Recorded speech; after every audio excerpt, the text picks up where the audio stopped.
Hey guys, hope everybody's doing well. I'm back with another activist speaker. He was one of the awesome ones as well. His name is David Crownson.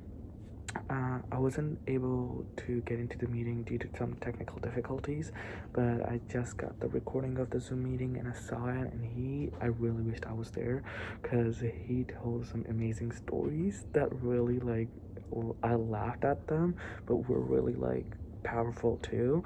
And he's an amazing guy, I'm gonna say that. So what I saw was knowing that Harriet Tubman's The Demon Slayer, the comic book.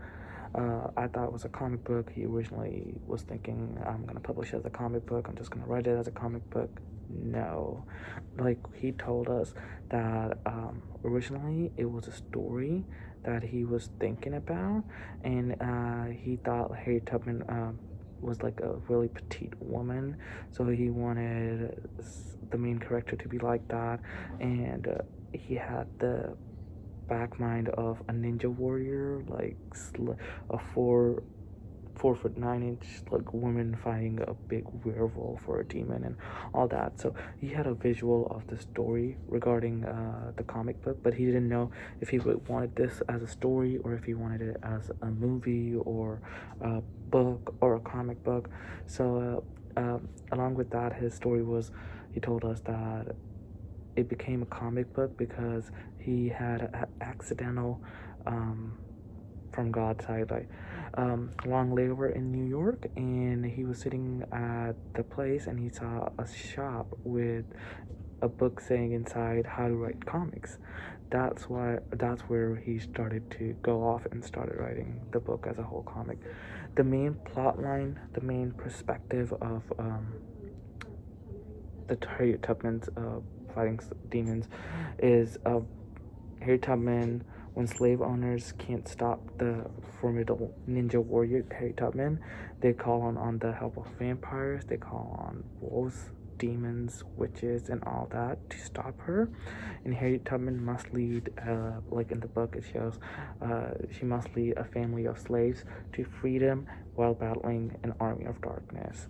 So it is really, really, really a little bit relatable to the past decades of situation where the African American ethnicities and people of color had to fight for their freedom no matter what, living in a freedom called country.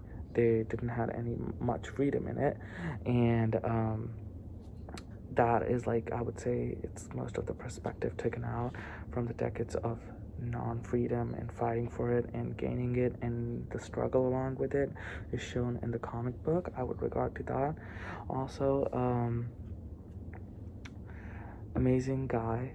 He told us about I think Matthew, one of my peers in the class, asked him if he was and how can he balance actor and writing a comic book and stuff, and he really told an awesome story regarding that and his struggle and his situations regarding this book, of how nobody wanted to publish his book and he published it by himself, and then Marvel came in and all that, and it just became a shoot-off star, and he had more volumes to it, more books to it. It's an amazing book, and also just regarding to the activism, I would say it is a big volume that speaks out for a platform regarding in any situations, Black Lives Matter, the early situations, 13th Amendment, all that. And yeah, I have read a little bit about it, but not a lot. My Professor Valerie Calco, has all the additions to it, and I just saw the Zoom meeting, and I was like, wow, that's amazing. And I think his new book is coming, comic book is coming in on Halloween. He surely told us about that. But an amazing activist platform he has created through the creation of comic books that nobody thought of. People think about writing something, it's most probably an article or in any book or something like that, but no, this is like a comic book. It's interesting, it's evolving, people get into it, and it's eye-catching. The visual aids, all about that. So I'm a visual learner, so that's my thing. after seeing those, I was like, and it has some good visuals. Like, I'm talking about like good detailed visuals comic book. So I would say 100%. Please go ahead and check it out, and it's an awesome way to regard your voice out. Again, thank you for listening to me, guys. Have an awesome day. Be safe and enjoy.